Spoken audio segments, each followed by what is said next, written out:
திரு ஹிதாயத்துல்லா 2036 திமுக ஆட்சி அப்படிங்கிறாரே முதலமைச்சர். இது வந்து ஒரு நம்பிக்கையை ஊட்டக்கூடிய கருத்து அப்படின்னு பார்க்கறதா? இது யதார்த்தமா?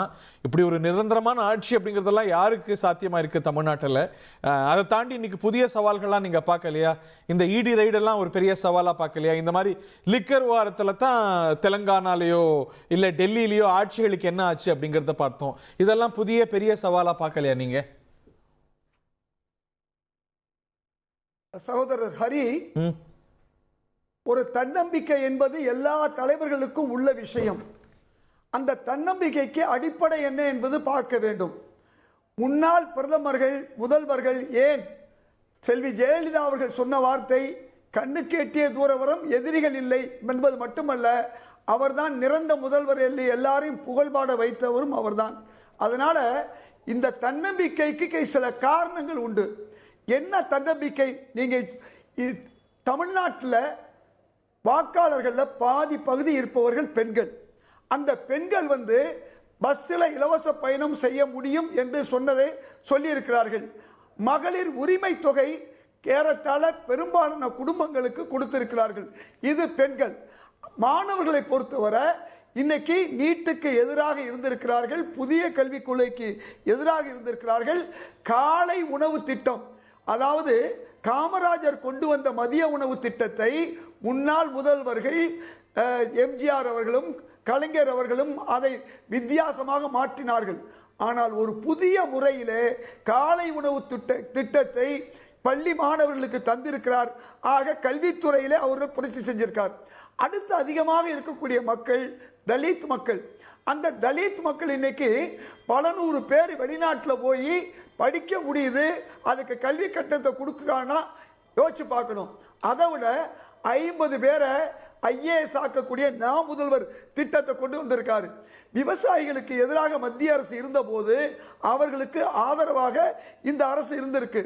இன்னைக்கு கலைஞர் கொடுத்த அந்த விலையில்லா மின்சாரம் விவசாயிகள் அதை அனுபவித்துக் கொண்டிருக்கிறார்கள். மருத்துவத்தை பொறுத்தபோல இல்லம் தேடி மருத்துவம். இப்படி சிறுபான்மை மக்கள் ஒரு கணக்கு எடுத்துக்கிட்டீங்கன்னு சொன்னா, இடஒதுக்கீடு 2 தடவை தருவதாக சொன்ன செல்வி ஜெயலலிதா அவர்கள் தரவில்லை. கலைஞர் அவர்கள் எனது மாநாட்டிலே எனது பெயரை சொல்லி வழங்கினார்கள். அது இன்னைக்கு தொடருது. இன்னைக்கு சிறுபான்மை மக்கள் ஓட்டு போடுறாங்கன்னு சொன்னா அதுதான். அதை அன்னைக்கு எதிர்த்தது அதிமுகவும் பாஜகவும். அதே மாதிரி மெட்ரோ திட்டத்துக்கு மத்திய அரசு பணம் கொடுக்கலைனா கூட நாங்கள் மாநில அரசு தர்றோம்னு சொல்லி எல்லாருக்கும் பொதுவான மெட்ரோ திட்டத்தையும் அவர்கள் செய்திருக்கிறார்கள். அப்புறம் சென்ட்ரல் ஃபண்டிங் கொடுக்கறாங்கல்ல. இப்போ இல்ல அது மாறினது அப்புறம். அந்த தைரியம் நடக்கட்டும். இந்த மாதிரி ஸ்கீம்ஸ் எல்லாம் கரை சேர்க்கும் நம்புறாரு இல்லையா? இந்த ஸ்கீம்ஸ் எல்லாம் கரை சேர்க்கும் நம்புறாரு. ஆமா, அது மட்டும் இல்ல. பட்டியல் பெருசு நான் புரிஞ்சுக்கிறேன். நம்ம இஷ்யூஸ் கொஞ்சம் இப்ப பட்டியல் படிச்சா ஒவ்வொரு அரசுக்கும் நிறைய இருக்கும். இதெல்லாம் தாண்டி ஆன்டி இன்கம்பன்சி இருக்கும்ல. அதைத்தான் நான் சொல்ல வர்றேன். இந்த ஆன்டி இன்கம்பன்சி அதிமுகவுக்கு எப்படி இருக்குதுன்னு நீங்க சிந்திச்சு பார்க்கணும். உதய் மின் திட்டத்தினால இன்னைக்கு மின்சாரம் ஏறினதுன்னு மக்கள் நினைக்கிறாங்க. தமிழர் அல்லாதவர்களுக்கு 15% வேலை கொடுக்கலாண்டு முந்தைய அதிமுக ஆட்சியில அதை ஏற்படுத்தினார்கள். அதே மாதிரி சிறுபான்மை மக்களுக்கு சிஏஏ முத்தலாக் இந்த விஷயங்கள்ல எதிராக இருந்தாங்க. பெண்கள் விஷயத்துல இது போன்ற எந்த பெரிய நல்ல காரியமும் அதிமுக அரசு செய்யல. இந்த 2 பக்கமும் நீங்க சீர்தூக்கி பார்த்து தான் முதல்வர் என்ன சொல்றாரு, நாங்கள் ஆட்சியில் தொடருவோங்கிற ஒரு தன்னம்பிக்கையோட சொல்றாரு. காலம் பதில் சொல்லும், அது யாராக இருந்தாலும் அது வேற விஷயம்.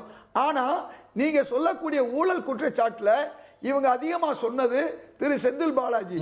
அது எந்த காலகட்டத்தில்? அதுவும் அதிமுக காலகட்டத்தில் தான். ஆக இன்றைக்கு அதிமுக அமைச்சர்கள் தான் ஊழல் வழக்கில் நிக்கிறாங்க. பட் ஆனா இன்னைக்கு ரேட்ஸ் பாக்குறீங்கல்ல, இப்ப இன்னைக்கு டாஸ்மாக் உடைய முக்கியமான அதிகாரிகள் தரப்புல ரெய்டு, இதெல்லாம் மக்கள் மனசுல ஒரு தாக்கத்தை ஏற்படுத்தாதா? அதுல ஒரு நிறைய கேள்விகள் எழுந்திருலையா? 200 ரெய்டுல 2 ரெய்டு தான் தீர்ப்பு வழங்கப்பட்டிருக்கிறது உலகம் தெரியும். இந்த ரெய்டு பூராமே அரசியலுக்காக பாஜக செய்யக்கூடிய ஒரு மாயை வேலை, சித்து வேலை என்பது எல்லாருக்கும் தெரியும். அது சிபிஐயாக இருந்தாலும் அமலாக்கத்துறையாக இருந்தாலும் இதுதான். அமலாக்கத்துறை அதிகாரிகள் மேலேயே பிரச்சனை இருக்குது நமக்கு தெரியும். சிபிஐ அதிகாரி நியமனம், அதே மாதிரி தேர்தல் கமிஷனர் நியமனம், இவையெல்லாம் பாஜக செய்யக்கூடிய அந்த சர்வாதிகார நிலையை மக்கள் உணர்ந்திருக்கிறார்கள். இந்த ரெய்டு என்பது கேட்க ஒரே ஒரு விஷயம்தான், ஊழலுக்காக தண்டிக்கப்பட்டது, அதுவும் முதல்வர் தண்டிக்கப்பட்டது அதிமுக தான். முன்னாள் முதல்வர் கலைஞரோ இந்நாள் முதல்வர் ஸ்டாலின் அவர்களோ அந்த மாதிரி தண்டனை எதையும் பெறவில்லை. இதையும் நீங்க புரிந்து கொள்ளணும். இதையெல்லாம் வைத்துக் கொண்டுதான் தமிழ் மக்கள் மீது உள்ள நம்பிக்கையில நாங்கள் தான் முதல்வராக தொடர்வோம் சொல்றாரு. இந்த ஆட்சி நல்ல ஆட்சி, இதை தொடர வேண்டும் என்று கூட்டணி கட்சி விரும்புகிறது. இப்ப நீங்க இந்த ஏஜென்சிஸ பார்க்கும்போது இந்த ஏஜென்சிஸோட ரெபுடேஷனே கேள்விக்குள்ளாகி இருக்குல்ல, அதுவே ஒரு பிரச்சனைக்குள்ளாகும் போது அது ஒரு தாக்கத்தை ஏற்படுத்துமா? திரு இதயத்துல்லா கேட்கிற கேள்விக்கு பதில் சொல்லுங்க. இந்த இடி வழக்குகள்ல 5000க்கும் மேற்பட்ட வழக்குகள்ல அதிகபட்சமாக அதுக்குரிய தொகை 2 லட்சம் கோடிக்கு மேல் அந்த பணத்தை எல்லாம் கைப்பற்றி அதை அரசுடைய உடைமையாக்கி தொடர்ச்சியாக மிகச்சிறப்பாக இடி செயல்பட்டு கொண்டிருக்கிறது. இதோட முக்கியமான விஷயம் சொல்ல போனோம்னா, ஊழல் குற்றச்சாட்டற்ற ஒரு கட்சி என்றால் பாரதிய ஜனதா கட்சி. நீங்க ரஃபேல் அப்படின்னு சொல்லி இவங்க ராகுல் காந்தி சொன்னப்ப கூட இன்னைக்கு அந்த ரஃபேல் விமானம் தான் இன்னைக்கு பாகிஸ்தானுக்கு 9 இடங்கள்ல சரியான பதிலடி கொடுத்திருக்கு. அதனால ஒரு ஊழலற்ற ஆட்சிக்கு ஒரு சிறந்த உதாரணம் அவங்க ஊழல்னு சொன்ன ரஃபேலை நாம் சொல்ல முடியும். ஒன்று. இரண்டாவது, அவர்கள் சொன்னாங்க, அமைச்சர் செந்தில் பாலாஜி குறித்து சொன்னாங்க, திமுகவில் இருக்கிற அமைச்சர்கள் இன்னைக்கு எத்தனை அதிமுக முன்னாள் அமைச்சர்கள் சொல்ல முடியுமா? அமைச்சர் முத்துசாமியிலிருந்து, சாத்தூர் ராமச்சந்திரிலிருந்து, அமைச்சர் கண்ணப்பிலிருந்து, சொந்த அமைச்சரை உருவாக்கக்கூடிய திறமையான நிர்வாகி உருவாக்கக்கூடிய சக்தி கூட திமுக அற்று போய் விட்டது. ஒரு குடும்பத்துக்குள் சுருங்கி விட்டது. பாஜக எத்தனை காங்கிரஸ்காரங்க வந்து சேர்ந்திருக்காங்கன்னு பார்க்கலாமா? அமைச்சரா போடுற நிலைக்கு எதுங்க? பாஜக எத்தனை காங்கிரஸ்காரங்க வந்து சேர்ந்திருக்காங்கன்னு பட்டியல் பார்க்கலாமா? பாண்டிச்சேரி வரைக்கும் எடுத்துக்கலாம். அதே காங்கிரஸ்காரர் இன்னைக்கு சிதம்பரம் சொல்றாரு, கட்டமைப்பு வலுவோடு இருக்கிறது என்று இன்னைக்கு பாராட்டி இருக்கிறார். இண்டி கூட்டணி வலிமை இழந்து விட்டதுன்னு சொல்லியிருக்கிறார். அதே காங்கிரஸ்காரர்கள் இன்னைக்கு அதை பிரதிபலிச்சிருக்கிறாங்க.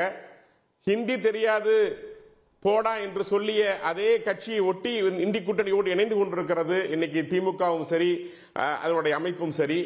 இன்னும் எத்தனை விஷயங்களை சொல்ல முடியும்?